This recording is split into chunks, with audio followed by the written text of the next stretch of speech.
नमस्कार, मैं वरुण कुमार। आप देख रहे हैं मनी 9 का प्राइम टाइम यानी मनी टाइम। 10 मिनट के इस शो में आप देखेंगे पर्सनल फाइनेंस की हर बड़ी खबर, हर वो खबर जो आपकी जेब के लिए है जरूरी। और आज की पहली खबर है जीएसटी से जुड़ी हुई। वित्त मंत्री ने जीएसटी को लेकर आज एक बड़ा बयान दिया है। केंद्रीय वित्त मंत्री निर्मला सीतारमण ने मंगलवार को उन उत्पादों की लिस्ट जारी की है जिन्हें खुला बेचने और जो पहले से पैक्ड या पूर्व लेबल्ड नहीं हैं उन पर कोई जीएसटी नहीं लगेगा। दूध, दही और आटा जैसे दैनिक इस्तेमाल के उत्पादों पर 5% जीएसटी लगाने को लेकर आलोचनाओं के बीच सीतारमण ने पिछले महीने सभी राज्यों के वित्त मंत्रियों की आम सहमति से यह फैसला लिया है। अनाज, आटा, दही और लस्सी पर जीएसटी लगाने का उद्देश्य करचोरी पर लगाम लगाना है। वित्त मंत्री ने बताया कि खुली बिक्री योग्य दालों, जौ, गेहूं, ओट्स, बाजरा, चावल, आटा, रवा, बेसन, मुरमुरे और दही आदि समेत कुल 14 वस्तुओं पर कोई जीएसटी नहीं लगेगा। केवल इन उत्पादों के ब्रांडेड और प्री पैक्ड और प्री लेबल्ड पैक पर ही जीएसटी लगेगा। क्या आप भी निवेश को लेकर कंफ्यूज्ड हैं? तो आपके लिए बाजार में एक नया इंडेक्स फंड आया है। Asset management company DSP investment managers ने एक नया फंड ऑफर लॉन्च किया है। इसका नाम Nifty mid cap 150 quality 50 index fund है। यह फंड मिड कैप स्टॉक में निवेश करेगा। इस एनएफओ में 29 जुलाई तक निवेश किया जा सकता है। ये index fund Nifty mid cap 150 index को ट्रैक करेगा और ये फंड आपके पैसे को निफ्टी मिड कैप 150 इंडेक्स की टॉप 50 कंपनियों में निवेश करेगा। निवेश करते समय PE ratio, EPS, return on equity आदि पर भी गौर किया जाएगा। उबर से यात्रा बनेगी अब सुरक्षित। कैसे बनेगी, चलिए आपको बताते हैं। अब आपकी कैब की यात्रा और ज्यादा सुरक्षित होगी। प्रमुख कैब एग्रीगेटर उबर ने आपातकालीन सहायता के लिए एक नया सेफ्टी फीचर ऐड किया है। हालांकि अभी इसे ट्रायल के तौर पर हैदराबाद में शुरू किया गया है। इसका उद्देश्य आपात स्थिति में सार्वजनिक सुरक्षा अधिकारियों को राइड हेलिंग फर्म के प्लेटफॉर्म पर रियल टाइम कार्रवाई के लिए डेटा प्रदान करना है। आपात स्थिति में कैब यात्री या ड्राइवर पुलिस के साथ उबर ऐप पर एक बटन को स्वाइप कर अपने नाम और संपर्क विवरण के साथ अपनी लाइव लोकेशन को शेयर कर सकेंगे, जिससे हर 4 सेकंड में अपडेट किया जाएगा। इसे पुलिस द्वारा संभावित सहायता तुरंत प्रदान की जा सकेगी। क्या आप भी शेयर बाजार में पैसा लगाते हैं? तो जान लीजिए निवेश करने का ये गोल्डन फॉर्मूला। ज़ीरोधा के को फाउंडर निखिल कामत ने शेयर बाजार निवेशकों को एक गोल्डन फार्मूला बताया है। निखिल कामत ने कहा कि भारतीय बाजारों में बुल रन के दौरान ज्यादा निवेशक बाजार में आते हैं। भारत की आबादी का केवल 2% हिस्सा बाजार से जुड़ा है। कामत ने कहा कि इस समय जैसा बाजार नजर आ रहा है उस लिहाज से निवेशक को लालच से बचना चाहिए। उन्हें 1 साल या 6 महीने में पैसा डबल होने के लालच से निवेश नहीं करना चाहिए। निवेशकों को 15% तक रिटर्न मिलने की उम्मीद से निवेश करना चाहिए। बाजार में पैसा तुरंत डबल होगा ऐसा सोचकर नहीं आना चाहिए। 15% तक के रिटर्न की उम्मीद के साथ बाजार में आना एक बेहतर रणनीति है। शेयर बाजार और सोना चमक गए हैं। क्या रहा हाल, चलिए जान लेते हैं। घरेलू शेयर बाजार शुरुआती गिरावट से उबरते हुए मंगलवार को लगातार तीसरे दिन बढ़त के साथ बंद हुए। वैश्विक स्तर पर मिले जुले रुख के बीच बैंक, मेटल और एनर्जी शेयरों में लिवाली से बाजार में तेजी आई।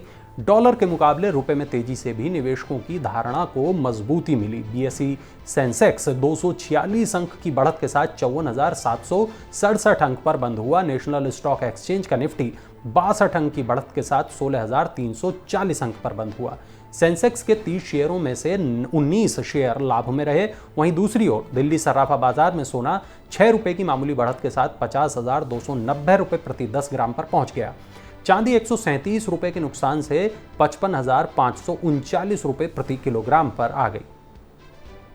घरेलू बाजार में घटा पार्टिसिपेटरी नोट्स के जरिए निवेश, आगे कैसा हाल रहेगा, चलिए जानते हैं। अमेरिकी केंद्रीय बैंक फेडरल रिजर्व के आक्रामक तरीके से नीतिगत दर में वृद्धि के साथ घरेलू बाजार में पार्टिसिपेटरी नोट्स यानी पी नोट्स के जरिए निवेश जून में घटकर 80,092 करोड़ रुपए रह गया। ये 20 महीने में पी नोट्स के जरिए निवेश का सबसे निचला स्तर है। ग्लोबल लेवल पर अनिश्चितता के बीच विशेषज्ञों का यह कहना है कि निकट भविष्य में पी नोट्स के जरिए निवेश में उतार चढ़ाव बना रहेगा।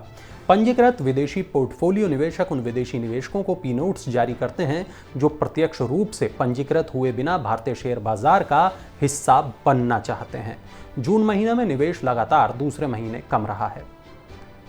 ऑटो कंपनियों के निवेशकों के लिए एक अच्छी खबर है। ऑटो कंपनियों का निर्यात बढ़ गया है। भारत का यात्री वाहन निर्यात चालू वित्त वर्ष की अप्रैल जून तिमाही में सालाना आधार पर 26% बढ़कर 1,60,000 इकाई से ज्यादा रहा। कोविड-19 महामारी की दूसरी लहर के कारण बीते वित्त वर्ष की इसी तिमाही में यात्री वाहन निर्यात प्रभावित हुआ था। सियाम के आंकड़ों के मुताबिक अप्रैल जून तिमाही में यात्री वाहनों का निर्यात बढ़कर 1,60,263 इकाई पर पहुंच गया। इससे पहले वित्त वर्ष 2021-22 की इसी तिमाही में भारत का वाहन निर्यात 1,27,083 इकाई रहा था। यात्री कारों का निर्यात 88% बढ़कर 1,04,400 इकाई पर पहुंच गया। तिमाही के दौरान देश की प्रमुख car company Maruti Suzuki India का यात्री वाहनों का निर्यात 53% बढ़ गया और पहुंच गया 68,987 इकाई पर। ओप्पो ने लॉन्च किए 2 नए स्मार्टफोन, आइए जानते हैं इनकी कीमत और इनकी स्पेसिफिकेशंस। स्मार्टफोन कंपनी ओप्पो ने भारत में रेनो 8 सीरीज के रेनो 8 और रेनो 8 प्रो स्मार्टफोन को लॉन्च किया है। ओप्पो रेनो 8 की कीमत सिंगल 8GB रैम और 128GB स्टोरेज वेरिएंट के लिए करीब 30,000 रुपये है, 29,999, जबकि इसके प्रो मॉडल की कीमत 45,999 रुपये है। रेनो 8 प्रो 19 जुलाई से और रेनो 8 स्मार्टफोन 25 जुलाई से फ्लिपकार्ट, ओप्पो स्टोर और प्रमुख रिटेल आउटलेट्स पर बिक्री के लिए उपलब्ध होंगे। ओप्पो रेनो 8 प्रो में 6.7 इंच का एमोलेड डिस्प्ले है। इसमें 80 वॉट फास्ट चार्जिंग सपोर्ट के साथ 4500 mAh की बैटरी दी गई है। कंपनी का दावा है कि केवल 11 मिनट में 50% तक इसकी बैटरी चार्ज की जा सकती है। इलेक्ट्रिक टू व्हीलर बाजार में मच गई है हलचल। एथर एनर्जी ने लॉन्च किया नया premium scooter. Electric two wheeler company Ather Energy ने मंगलवार को अपना प्रीमियम स्कूटर 450X को लॉन्च किया है। इसकी एक्स शोरूम कीमत 1,39,000 रुपये है। एथर का दावा है कि ये स्कूटर सिंगल चार्ज पर 105 किलोमीटर तक की दूरी तय कर सकता है। कंपनी ने कहा कि उसने एक सर्वे में ये पाया है कि देश में सिंगल चार्ज पर 100 किलोमीटर से ज़्यादा चलने वाले इलेक्ट्रिक स्कूटर की बहुत ज़्यादा डिमांड है।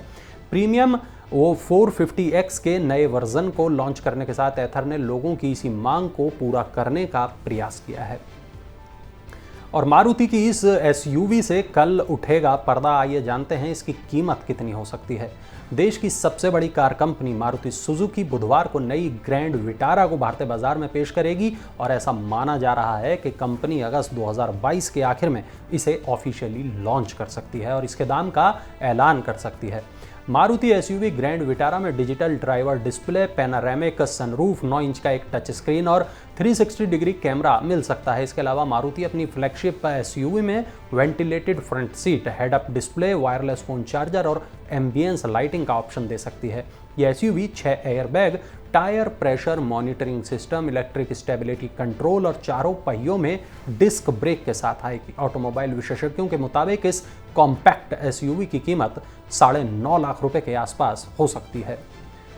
तो ये थी आज की तमाम बड़ी खबरें, जरूरी और महत्वपूर्ण खबरें। पर्सनल फाइनेंस की ये तमाम खबरें ही डालती हैं आपकी जेब पर असर। तो अगर आपको है अपनी जेब की फिक्र, तो जिस भी प्लेटफॉर्म पर आप इस शो को देख रहे हैं वहां सब्सक्राइब या फॉलो का बटन दबाना मत भूलिएगा। और चलते चलते हमारा ये खास इन्फोग्राफिक जरूर देख लीजिए।